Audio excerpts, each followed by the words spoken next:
Welcome to the live event. This is a daily live event where we talk about crushing anxiety, stopping the spiral before it starts. Because crushing anxiety is not about stopping that anxiety snowball while it's in motion. It's all about prevention. And I applied the 7-step reset, which I designed it for transformation because as we transform into that next level, creating that new identity, we go through something very similar to what we have to do when we're resetting our conditioning so that we're not becoming anxious over things that we shouldn't be anxious over. To put that in perspective, most of your fight or flight that you run into, the kind that you wish you didn't go through, right? The intense stuff, that's at a tiger level. The tiger or a proverbial Serengeti tiger, how many tigers do we actually face on a weekly basis, let alone monthly or yearly, right? I mean, I should say, let alone daily. We don't face tiger level threats, but yet our system is set up from thousands of years of building and conditioning and working the master system. And then that conditioned response, that fight or flight, is at that level. So the cortisol, the adrenaline, the tightening of the a restricting of the respiratory system so the tiger doesn't hear you breathing. All of that is baked in. And then the conditioning that happens from age 0 to 7, what happens is that becomes our model of the world with the prefrontal cortex by age 27. So yeah, you have 0 to 7 majority of the conditioning because we're in high alpha state and our threshold for myelin wrapping on the neurons is very low. Our neurotransmitter availability is very high. So it's easy for neural pathways to be locked in. And it happens all the way through the teens, but the majority of it is in 0 to 7 because we're in theta state for the first 2 years and then alpha state up to about 7. And then we're in and out of alpha through the teens. So we're still locking in and developing conditioning. I like to think of that as that's our personality being applied to the conditioning. And then from 19 to about 27, the prefrontal cortex is formed. It's another 20 billion neurons. We have 100 billion neurons overall. The prefrontal cortex has 20 billion, and they're not really formed until in the 20s. This is why in the 20s, we're able to decide something and then do it. We're able to make a decision or use willpower, and it comes through. And then in the 30s, it doesn't work so well anymore. Well, in the 20s, we had an abundance of neurotransmitter because we were creating the neurons. Our system was creating the neurons for the prefrontal cortex. And because these neurons were coming on new, every day you woke up, you had the ability to create new neural pathways. Remember, each neuron is connected to anywhere from 1,000 to 10,000 or more other neurons. And imagine the trillions of connections that happen. Well, if over a 7-year period, we're adding 20 billion neurons, you always have the ability to create new neural pathways. This is why it was so easy in my way of saying it, to make things happen in the 20s. And then the personality gets locked in, the model of the world gets locked in. And way back, I guess, people weren't even living much past 35. So it made sense, right? That at 35, you're fine because the hunting and gathering techniques at age 7 were probably the same as at age 35. So it makes sense that we're locked in by habit. It makes sense that 95% of everything we do is done by habit. And then you probably in your 30s, you probably went through pushing on that to create different habits and felt like nothing worked. It's just impossible to create new habits. And then we reside ourselves to the 95% of everything we do is done by habit. That just gets locked in over time. And then you find yourself at 50 years old and you really can't do much of anything other than follow your habits. And when it comes to creating something new, it seems very difficult to do. And that's why I talk about the 7-step reset, because we're going to reset your conditioning, literally reset the conditioning so that it's designed for your quest. It's designed for the next 40 or 50 years, depending on how long you plan. You want to have a plan. You can have a life designed to age 100, and you can set your conditioning to match that, to be aligned with that. So that's sort of a quick overview of how the transformation comes together with the 7-step reset.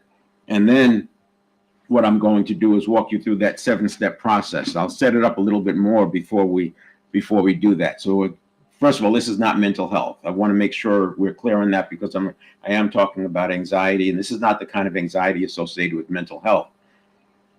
That said, when you are really stressed out and a person is being triggered, it could look like very similar to one of those episodes, but it's not mental health. Think of it like high performance and mental toughness in sports, but we're doing it for life. So the same things that apply in mental toughness for sports, that applies to our life. And we kind of know that instinctively, but we don't apply it. If you listen to people talk about how they're going to accomplish something, very, very few, maybe not even 1 in 100, talk about it from the perspective of the network of neurons. Now, you'll hear me say network of neurons.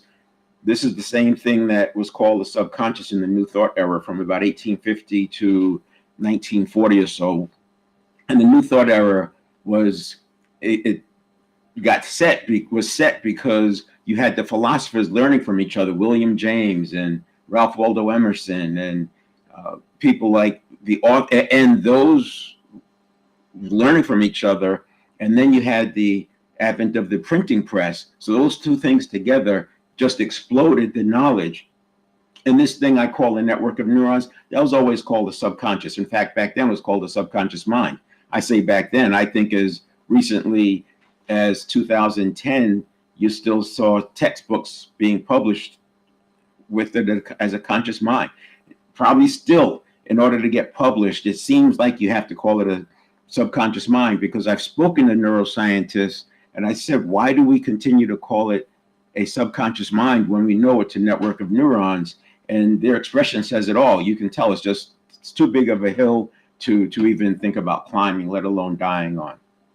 So that is why you will continue to hear it as a mind, and that's problematic, because if it is thought of as a mind, that means it's the same as you, and there's no distinction between you and your habits.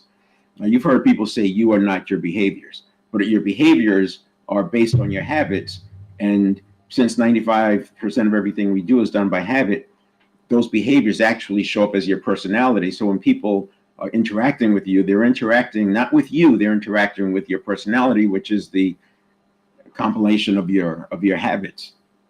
And we can reset that, we can change that. And even if you've been spending, even if you've spent the last 3 decades accepting the fact that you can't change, and that you've tried everything, we can do it. I'm sure you may have read the book Atomic Habits. You probably heard it takes 7 days to create a new habit. It takes 21 days to create a new habit. I've seen 67 days to create a new habit. And I can map all of this back to the nervous system, the central, the network of neurons. As a matter of fact, what I'll start doing is, because I do have a Q&A at the end where I'm inviting people to come on, and when you come on, we can do like group coaching. And let's do this here.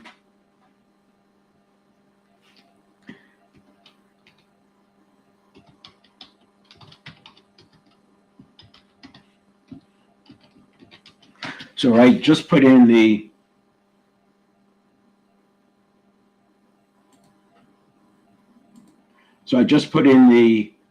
website where you can go for more information. You can watch some of the older live events. The one from October 31st, I have lower on the screen, and it says, if you're new here, watch this one. It's a good comprehensive view of the 7 steps, because what I'll do today is focus more on steps 1 and 2, which is the pre, and then tomorrow I'll do the middle, and then the day after that I'll do the 3rd step, the phase, which is the post response side. So you have pre-stimulus, the stimulus reaction, and then the response. And those 3 are steps 1 and 2 are in the pre, step 3 is in the stimulus reaction, and steps 4, 5, 6, 7 would be in the response.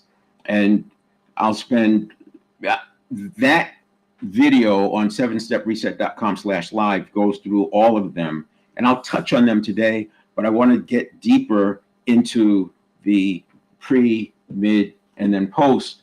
And eventually I'll go deeper on steps as more and more people come online. And this way we can make progress. But again, since I have the Q&A at the end, it's going to take a while for this to get traction. I just started this last week going live, so it'll take a while for it to get traction, and then a little while longer for people to actually want to come on and share information. And you could do it through chat, or you can do it by coming online. So here's another link where you can just use this link, and I'll invite you on stage. But I will not bring you on stage until I am done with the download portion, because there's going to be so many questions as we go through it, but those questions get answered. And especially when you're talking about all 7 steps, it depends on where your weak link is. So I like to focus on the weak link, and that's what we'll do. But that said, in the interim, I will be going through an infographic. So I started collecting infographics a few months ago for a project, and quickly got up to like 500 infographics. And because I was collecting them, the algorithms now flood me with infographics. And I'm still not seeing repeats. I am starting to see where the information is like rejuggled, but I'm not seeing real repeats of the exact infographics. So I'm still collecting them at 500. So what I've done so far is I have a video, and I'll put that on 7stepreset.com eventually as well.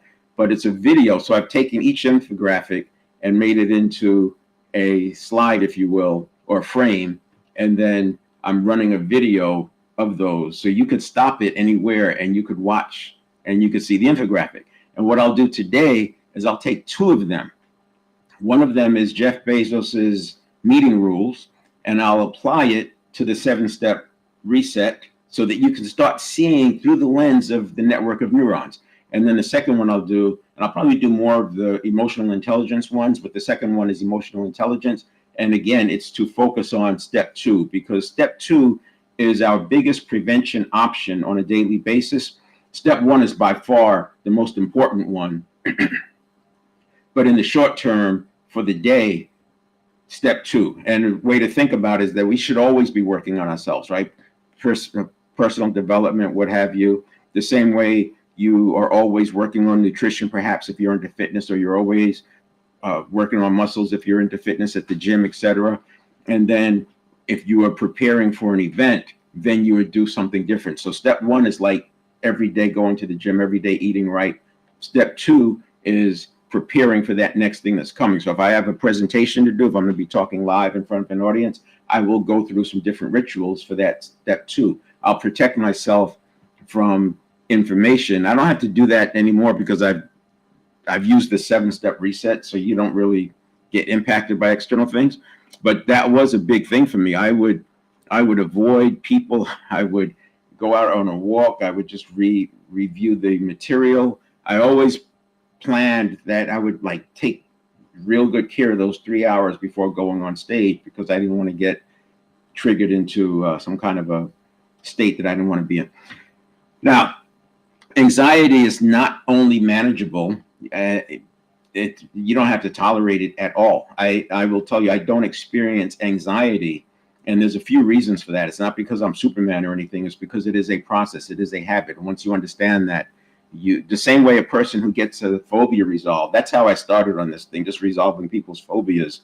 And the more I did that, the more I learned, and the more I tried. And then I came up with the 7 performance series, because you start seeing this blend of the being triggered and a phobia. If you look at a phobia and you look at somebody being triggered, just read what it is about a phobia, and then think about the videos you've seen of people being triggered. You'll see they're the same thing. And that's what got me started. So I worked on the 7 performance series: mental, physical, spiritual, emotional, relationship, professional, and financial of the 7 performance series. And we do laps around the first 4: mental, physical, spiritual, emotional, because those are the ones that we control. And then we take that new identity to go after and to achieve our goals in the relationship, professional, and financial. In that 7 performance areas and going through that, I recognized that habit change comes much easier for some people than others. And so this idea of going through laps, I needed some support. And that's where I came up with the 7-step reset.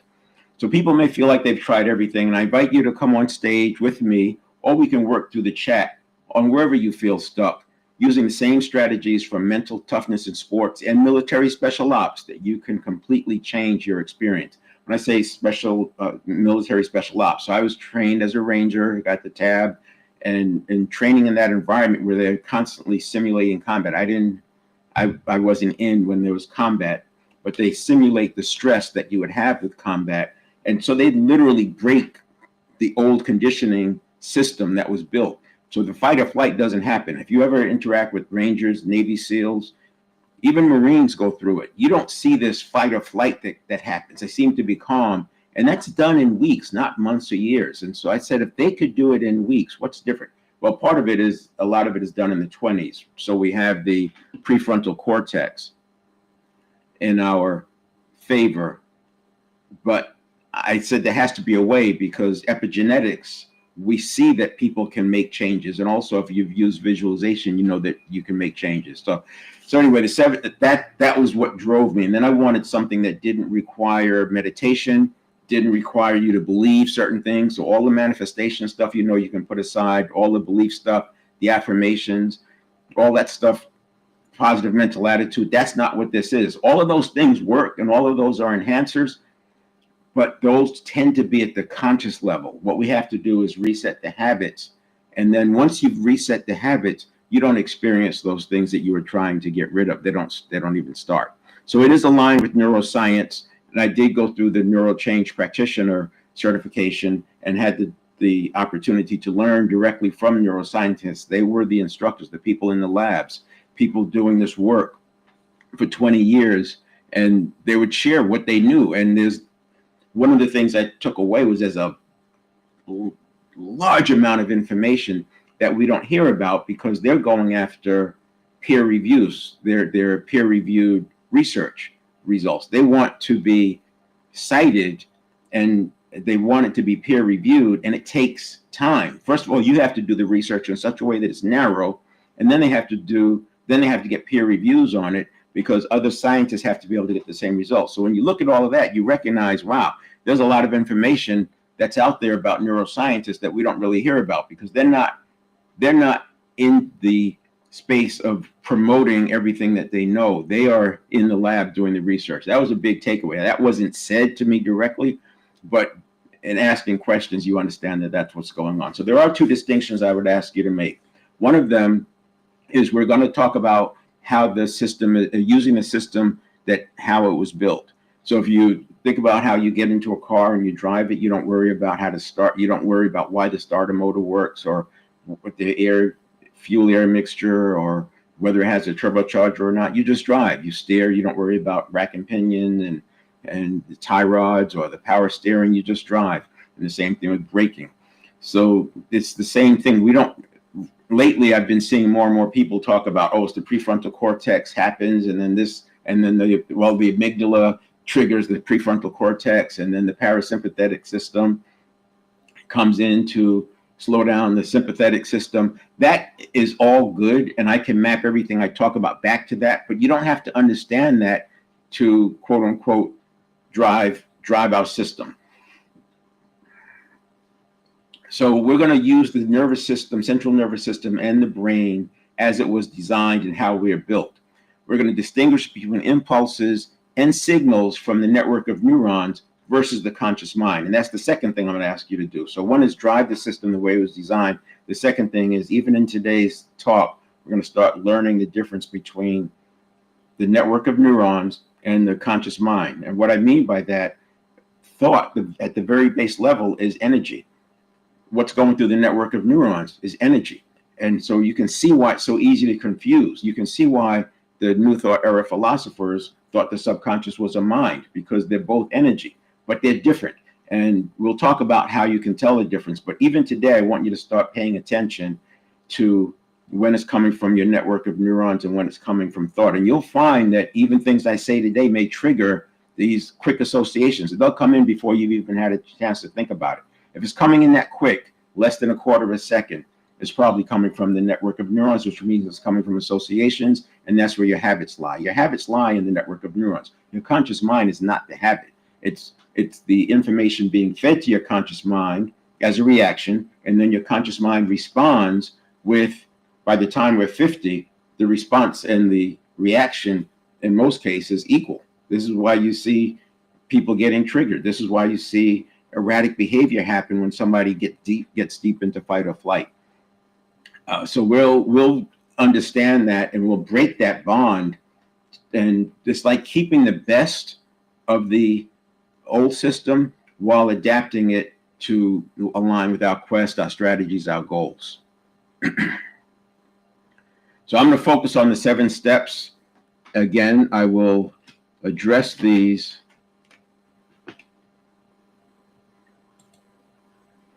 in detail.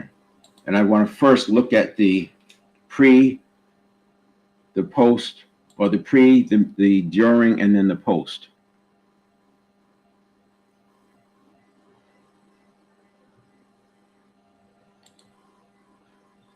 All right.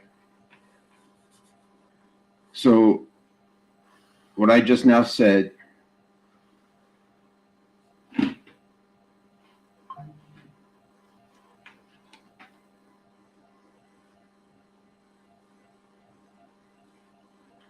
me make sure this is coming up well enough.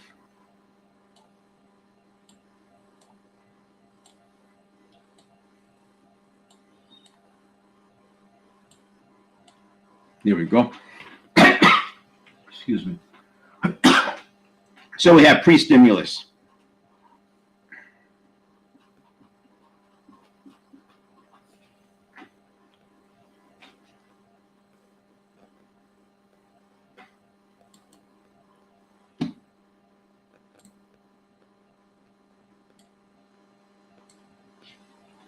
We have pre-stimulus. Then we have the conditioned reaction.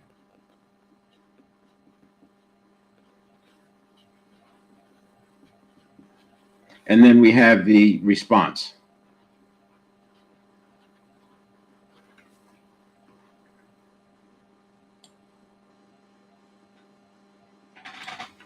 And you've heard a lot of this before. The reason why it's important, in my opinion, to make the distinctions and separate it out is because there's so much information about changing habits. Some of it is top tier, some of it is mid tier, some of it is low tier. When I say that, some of it works, it's principles, it's at the principle level. And then some of it is, near principle, and some of it is just hit or miss. And there's not something that comes, there's no disclaimer that comes with, oh yeah, but this never works, or this only works if you're X, Y, and Z. This is why, for example, hacks. People there's so many hacks, right? If all the hacks worked, we wouldn't need any hacks anymore. But they don't, they work for a moment, but not long term, because this thing called homeostasis, the system's always wanting to get back to status quo. And when you introduce a hack, you change that, and then the homeostasis goes to work to bring it back. So remember, if you have 100 billion neurons and each are connected to 1,000 and 10,000 other neurons, that's a lot of connections. That's trillions of interconnectedness and the neurons that wire together fire together. So this hack will come in and disrupt that set of associations. But before it can take hold, a new neural pathways are activated to bring us back to status quo. Now, you could take that hack and turn it into habits, but I would say that, and that's sort of what I'm doing with the 7-step reset, but I would say, let's do that based on the principles, not just hit or miss stuff. So that's how I would look at that. Okay. So in pre-stimulus, we have steps 1 and 2. In the conditioned response, we have step 3. And in the response, we have 4, 5, 6, and 7. I'll go through these verbally, but then I'm going to spend more time in the pre-stimulus. So in the pre-stimulus, because this is prevention. So obviously pre-stimulus, this is where the prevention applies. The conditioned reaction is so fast that it's very difficult to make changes inside here, but we'll tackle that. and give you tools, and they become easier as you do more prevention. And then the response is the response, and we'll make that based on your conscious mind, your conscious decision, your design strategy, life design. So in the pre-stimulus, you have beliefs, you have neuroplasticity. Think of that as command over habits, formation, replacement, dissolution. We have priming, we have mindset, and we have physiology. All of these are important, and you can work on these every day. You can work on your posture.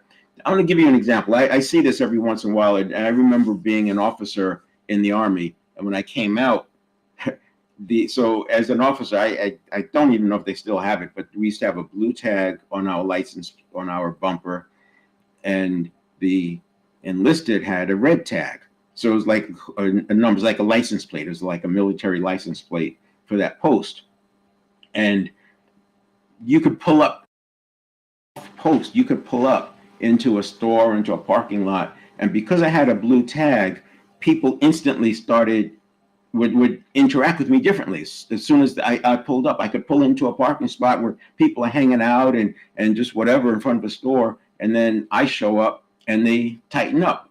It's that was an association. Those were habits. And then when I got out, it was instantly recognizable that wasn't happening. It was like, whoa. And then you understand why so many people, relatively speaking, who come out of the Army after 22 years, there was such a high suicide rate for these guys because they come out being super relevant. Imagine being a first sergeant or a general, and then you come out and people treat you like, oh, you're just ordinary.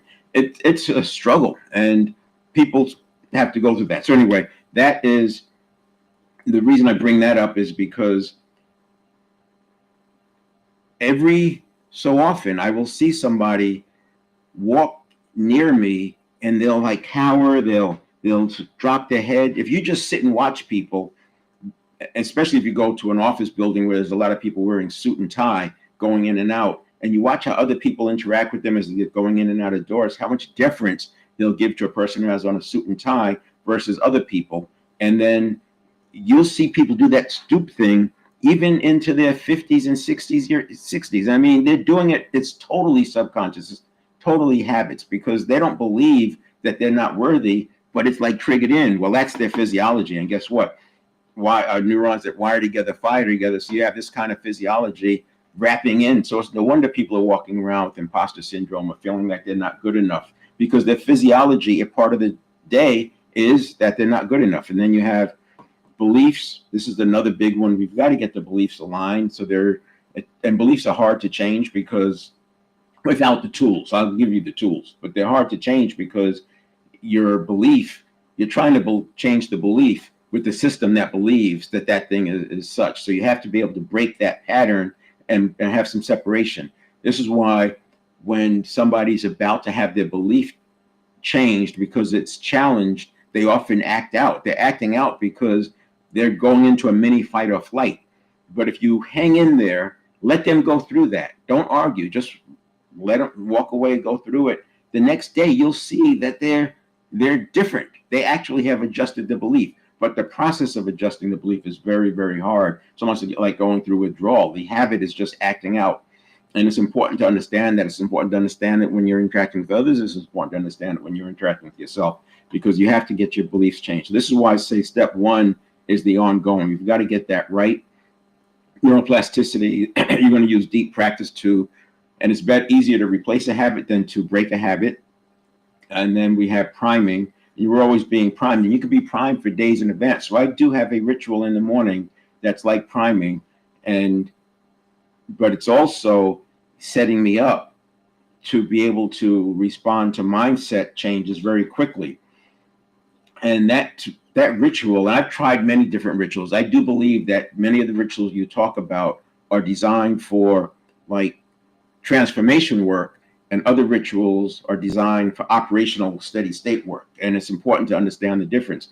So I had, and recognizing that, so the transformation rituals didn't make sense when I was in the steady state, and the steady state rituals don't necessarily help me with the transformation. So what I did was a universal ritual, and I just do 10 minutes. It's not complicated. I sit for 10 minutes, I hydrate, because the brain has gone without, or the system has gone without water for 6, 7, 8 hours. And the brain uses 80% of our resting metabolism. So the brain needs the nutrients, and the nutrients are carried by the blood. And if you've ever gone to give blood, you might hear the phlebotomist say, "Oh, wow, your blood's really thick today. You need to drink some more water." Something like that, right? Because the blood gets thick that quick. You can see the changes in the blood just by drinking a liter or two of water before you go give blood, and you'll see that there's quickly there is a difference. So if nutrients are carried to the brain by the blood, and the blood is thick, and thick liquids move more slowly than thin liquids, you can connect the dots that, oh, this is why I need to drink water. We know we need to drink water, but now I'm putting into perspective why I hydrate in that first 10 minutes. The second thing I do in that 10 minutes is I breathe. I do a 10 minutes, 13 counts in, 13 counts out. And why 13? It was random. I also will sometimes do 20 counts in, and I use a watch. So on the watch, it has a meditate app, and it just counts for me. It buzzes for me, so I don't have to pay attention to that. And then what I'm doing is I'm using that time to do some of what I'll talk about in step 2, which is implementation intentions. And the implementation intentions is how we prime ourselves. But also by doing those long breaths, 13 counts in, 13 counts out, if the conditioned response happens in a quarter of a second, conditioned reaction happens in a quarter of a second, by taking those breaths anytime during the day, I can instantly put a pause over this. So I feel myself being reactive, I just take in a breath. Just start breathing in or breathing out. And I don't have to go the whole 13, because in a quarter of a second, I've already eclipsed the conditioned reaction phase. But that, by doing it every single day, I've made an association that long breaths are associated with being calm. So I can calm myself instantly, anywhere, anytime, which is why I say I don't experience anxiety, because even if I thought about the idea of anxiety, I'm going to just take in a breath and allow that to neutralize itself out. So that ritual in the morning, it works for all 3 of these. Neuroplasticity, because I can set my habits with implementation intentions, as well as working on the habits I want. So essentially I can practice the behaviors, the responses that I want, and even the reactions that I want. I can practice them in a calm environment. And that's how I'm creating new associations, and neurons that wire together fire together. Now there's 100 billion neurons, each connected to 1,000 to 10,000 other neurons. So that's a lot of associations to build, but I'm creating them. I'm actually creating them. And over time, those designed associations overtake the ones that were conditioned from 0 to 7. But then I'm doing the priming myself with the calm every day. So it's sort of a reset. Every day I do this reset. And I'll talk about that in a moment.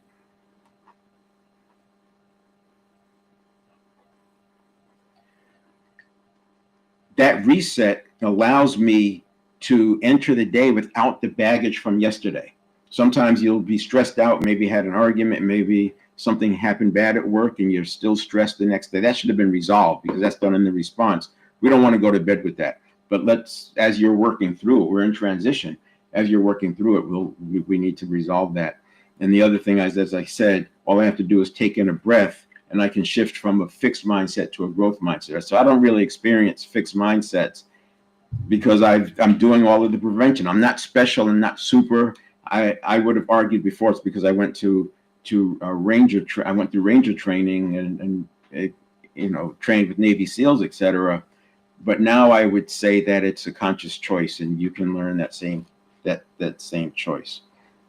And then the next step 2, and then physiology, I already talked about that a little bit, but here's another simple thing. So I go live every day, and I don't always want to.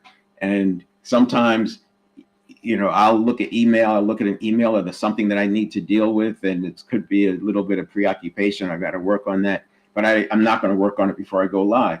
and I have to reset. I've got to get out of that other state into the right state. So I do a yes. And that has been anchored. I started anchoring that in years ago, just by doing that. Yes. And it's that movement is now, I anchored it to a heightened state. And the way I did that was I got myself into a heightened state artificially, and then I would run that anchor. And then to reinforce it, when I get into a heightened state, like after I'm excited, after I get off of doing a really good live, whatever, or a live presentation, you get that standing ovation, you do that yes, I did, and that move anchors this state. So no matter how I feel, if I do that move, I'm leveled up. Am I always going to be 10-10? Maybe not, but I'm certainly going to be better than if I didn't. So that's just another example of the physiology. The beliefs would be of this. The beliefs would be the hardest one to change, not because the beliefs are hard to change, but because there's internal resistance and you go into a loop. Once we break that loop, and it's very easy to do, if you're working with somebody, it's harder if you're by yourself, but we can break that loop. And one of these lives, I'll focus on that one. We'll just do that one because it's so important. And if you have imposter syndrome or think you're not good enough, then, and that may come up if somebody wants to come on and let's go live, we'll do that. I was just checking to see if anybody was knocking on the door. If anybody wants to come on live, we'll actually, if it turns out that it's a belief that you're working through, it's not always that, but if it's a belief you're working through, then so be it. And we'll work on it. Now, again, this is a transformation reset, but I'm applying it to anxiety, to crushing anxiety. So the big work is done right here. And this big work is state. Let's do a different color here. This big work is state.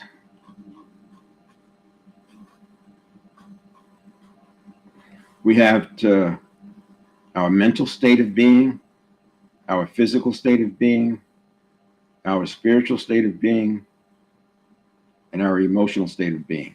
And these three are the first four of the performance areas.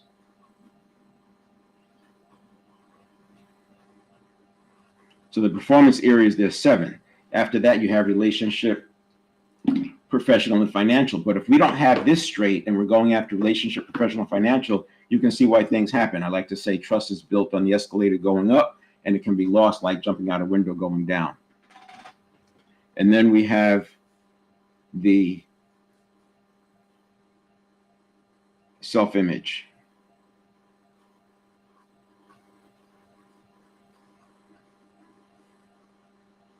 Now, the way I like to use the step 2 is sort of a check-in. And we do that check-in because we want to make sure, we want to see where we are. We want to make sure that we're ready for this, whatever's coming our way. And if we're not there, we may have to go back and visit. This is where you can do the priming or the mindset shifts, right? So beliefs, they're kind of with you for the day. Whatever beliefs you woke up with, those are the beliefs you're going to go to sleep with unless you do some intervention. The physiology you could change, the mindset you could change, the priming you could change, and the neuroplasticity you could change. And you can do that with whatever ritual you use. Some people like to go run, nothing against that. Breathing. I would say that breathing at some level needs to be part of it. I mean, every major change agent is talking about breathing. Tai Chi, Kung Fu, Aikido, all of that focuses on breathing. When I first got introduced to Aikido, it was these long 1-minute breath cycles. You know, you're breathing in for like 20 seconds, holding for 10, and then breathing out for 40 seconds, right? And it's this long and doing it, and it was so hard, and you were in this hard position, but breathing is how you get through it. So I wanted to mention this 33,000 because this is why prevention is so important. We have 33,000 decisions per day. And it's even more because, well, not more decisions, but more stimulus response cycles or stimulus reaction cycles, because there are multiple stimulus reaction cycles per second. Now, there's 65,000 seconds that we're awake, roughly. That means we're making a new decision every other second. And when you think about that, you recognize, well, these must be stimulus response cycles because 95% of everything we do is done by habit. Because I certainly don't remember making 33,000 decisions yesterday, but you've looked at ads, you've seen headlines. Some of those headlines you've chosen to do something about, some of those headlines you've ignored. All of those are in that stimulus response cycle.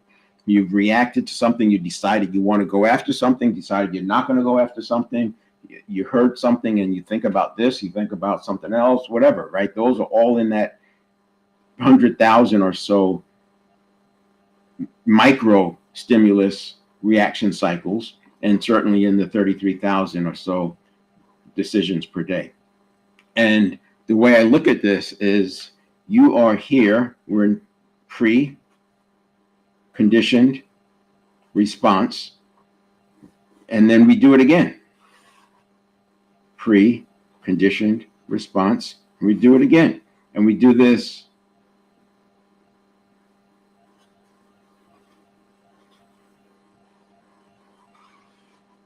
33,000 times. And if you're not getting back to a decent state, a good state, all you're doing is adding more fuel to this fire. So if you're already in fight or flight, if you're walking around in fight or flight, you're just ratcheting up, ratcheting up, ratcheting up, as you can imagine. And you can't fix this while you're in the conditioned reaction. This is something that you get back to. So I'll now go into the other steps. So we have conditioned reaction. I have that here. So it's one step and it's one thing.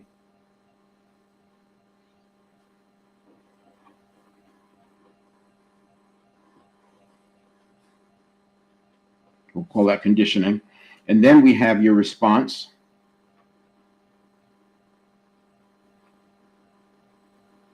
You have your emotional modulation.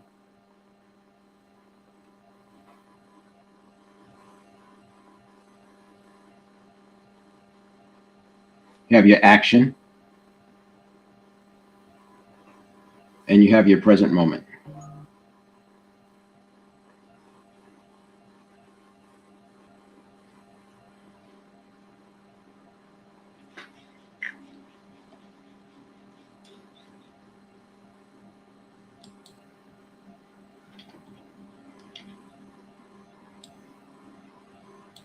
So, mindfulness, present moment, what have you.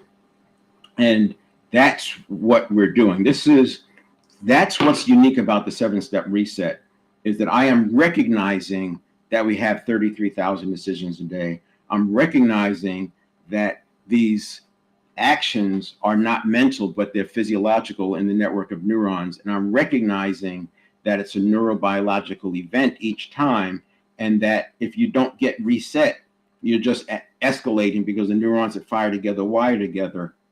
And if you're already in fight or flight or prone or pre-fight or fight or flight or freeze and faint, right? If you're already like leaning into that, then small little stimuli will trigger us up. And that's why the 7-step reset is different. I want to illustrate this step 2 using, I'll first do the emotional intelligence one because it's more pertinent. I'm starting to get close on time. So I want to make sure we get that piece done. So this is fairly straightforward.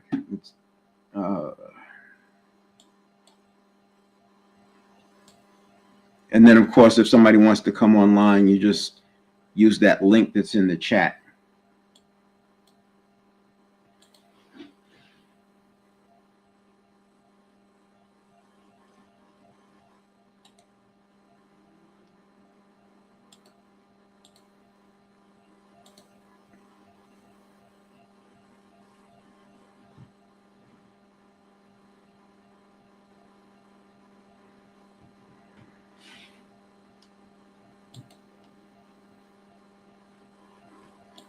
All right. Now, What I have here is, like I said, I started collecting infographics a few months ago. I now have over 500 of them. I turned them into a video, which I'll put on 7-Step Reset. All of them are not there. I think I did that when I had about 350, and I'll add that, and I'll stop somewhere around 700. But there are now a video, so you could watch a video of infographics, and I slowed it down enough that you can actually see what the title is, and you could just stop on that one. But this is another way for you to start seeing or start working on yourself, because you're building associations. You could, if you had a ritual where you spent 10 minutes hydrating in the morning and breathing, you could watch this movie of infographics. Generally speaking, I would say that your infographics are most likely based on principles. They're most likely based on things that work. And I like to do things based on principles. I don't get into hacks. I don't get into, things that are rely on chance.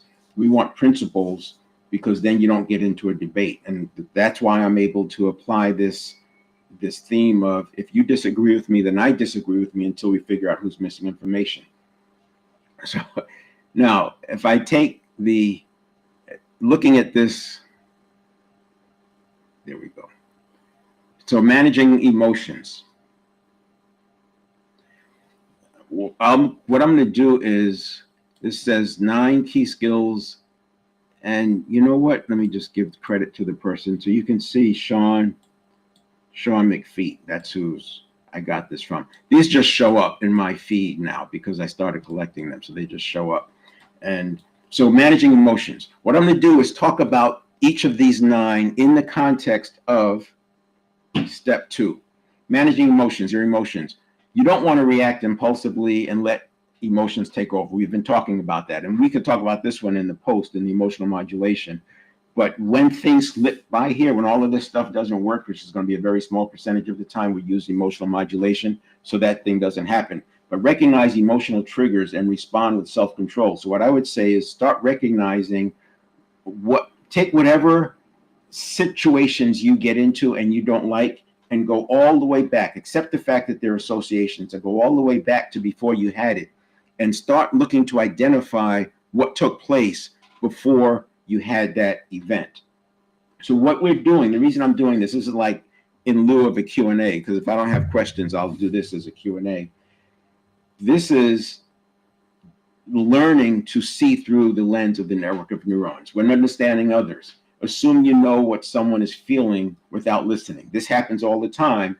And while you may agree with that, when you watch people in practice, you'll see this thing called telling tension pop up sometimes. Maybe you experience it yourself. Someone's talking to you and you get telling tension. Sometimes if you watch people speaking, like in a group, you'll see podcasters, the really good ones have learned not to give into this. They stay very neutral. But you'll see they want to say something. They want to speak because they've already assumed that they know what a person is going to say.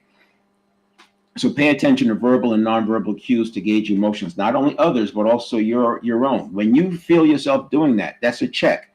That is still low enough that you can fix it in step 2, because you don't want to let that grow. Because if you let that grow, then all the neurons that are firing, the neural pathways that are associated with you being triggered, start coming online. And next thing you know, this idea that you just wanted to chime in has become this big thing that you have to speak. And then they say, oh yeah, so it looked like you had a question about that. Oh yeah, and it's very small, because it wasn't the thing, it was the association. So this is what I'm saying is, for step 2, you do that by going way back, as far back as you can find before it started.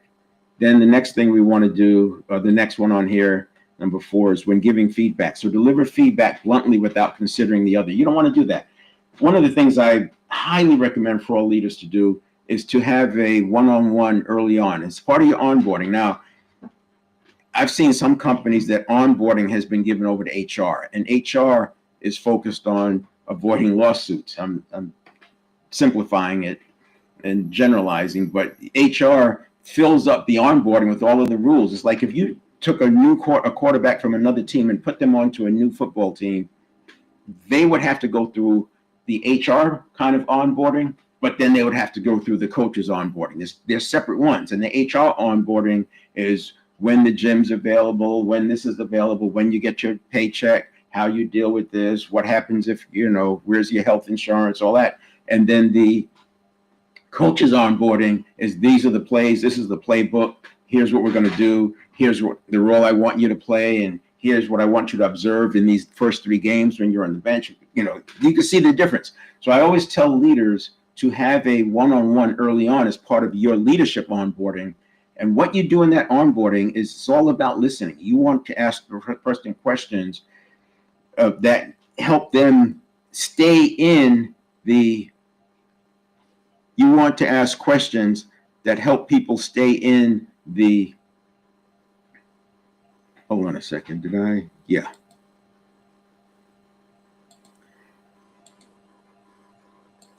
Anyway, you want to help people stay in that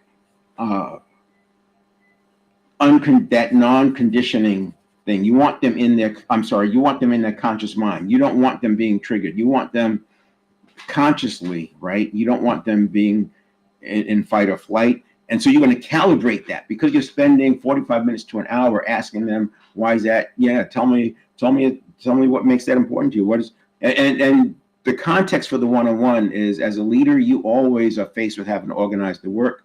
And so you're having this conversation with them to find out what's important to them so that you can then better organize the work.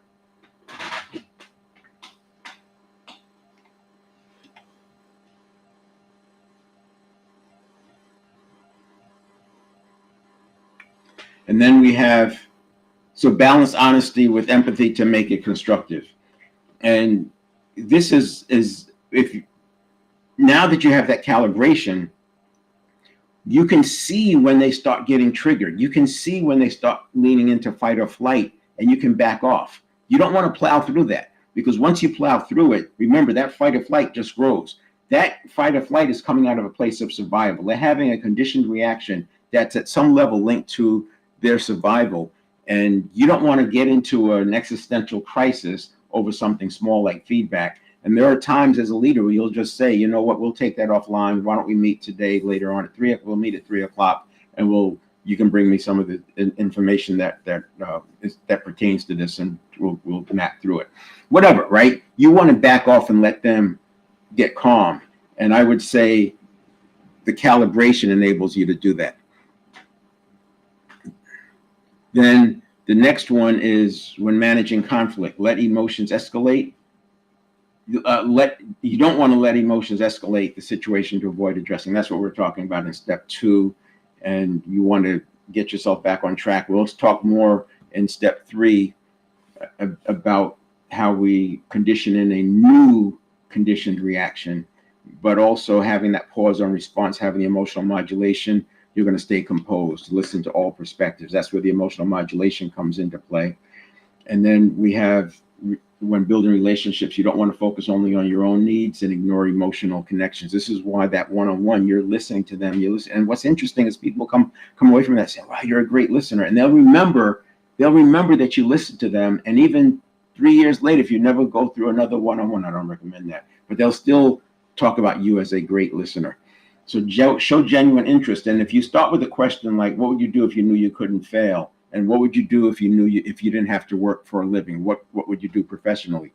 And then get interested in that. So this is much easier to have real interest than it is, oh, so how'd Johnny do in soccer this weekend, right? It just doesn't, it's not in the moment. But when you're listening to somebody tell you about what they would do if they knew they couldn't fail, or what they would do if they didn't have to work, this gets your attention, and you can ask them questions about that, and they'll go deeper and deeper. And all the time they're sitting in their conscious. They can't answer that from associations, because chances are no one's asked those questions before. So they're not going to respond out of associations.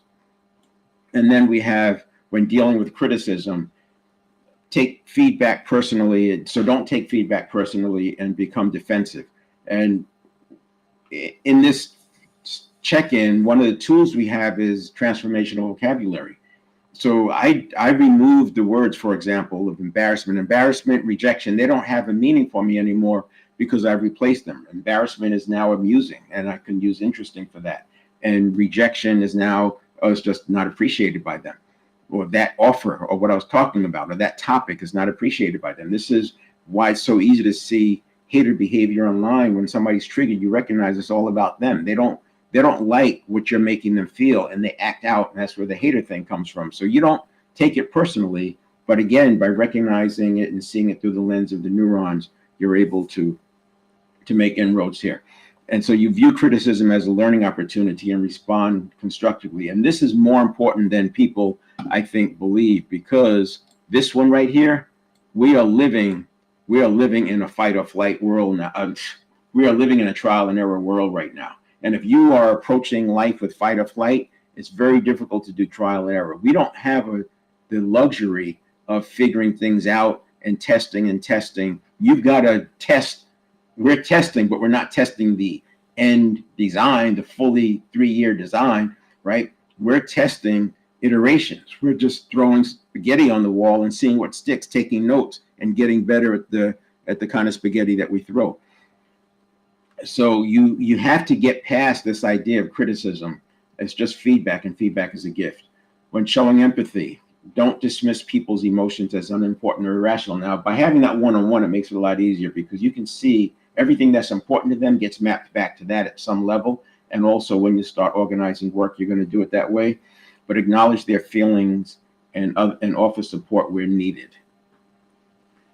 And again, when you are working through this process and you've checked in on yourself, you're not triggered. And the less you're triggered, when I say triggered, you're not in fight or flight. You're not acting out of the subconscious or the network of neurons. You're acting out of a conscious mind. Then it's easier to acknowledge their feelings and offer support where needed, because you are not going into telling tension. Telling tension keeps people from doing this. The other thing is, it could be a belief, right? The belief, I had a belief that says telling ain't selling, asking is.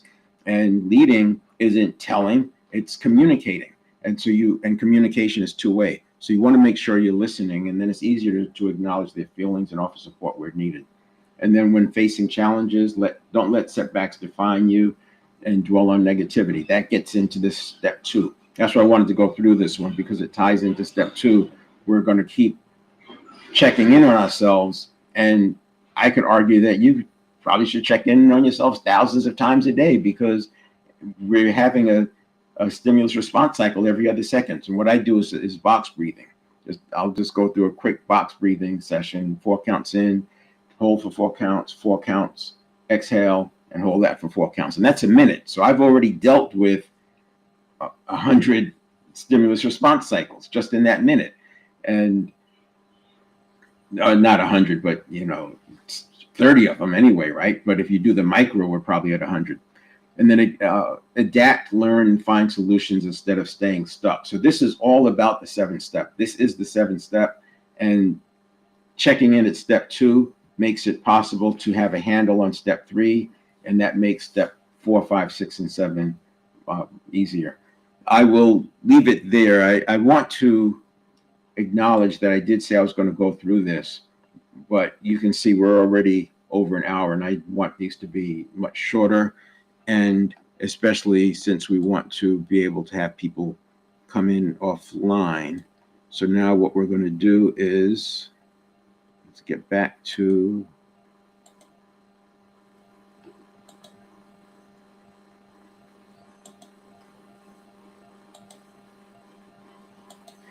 all right. And that is today's live. I will keep this up, and feel free to share it with others. Tomorrow, I'll spend more time I'll get into the conditioning step, the conditioned reaction step, because that's a big one. I know that's what a lot of people where people are fighting the anxiety is in this conditioned reaction step. So we'll deal with that tomorrow. But meanwhile, if you have any questions about this, go ahead and Google 33,000. How many decisions do people make in a day, etc. Just Google some of these things we've talked about and start formulating your own point of view. You want to start feeling this network of neurons. And the other thing is start noticing when you are getting a signal from the network of neurons versus when you're getting a signal from the conscious mind. All right, I'll leave it there. Hope to see you tomorrow.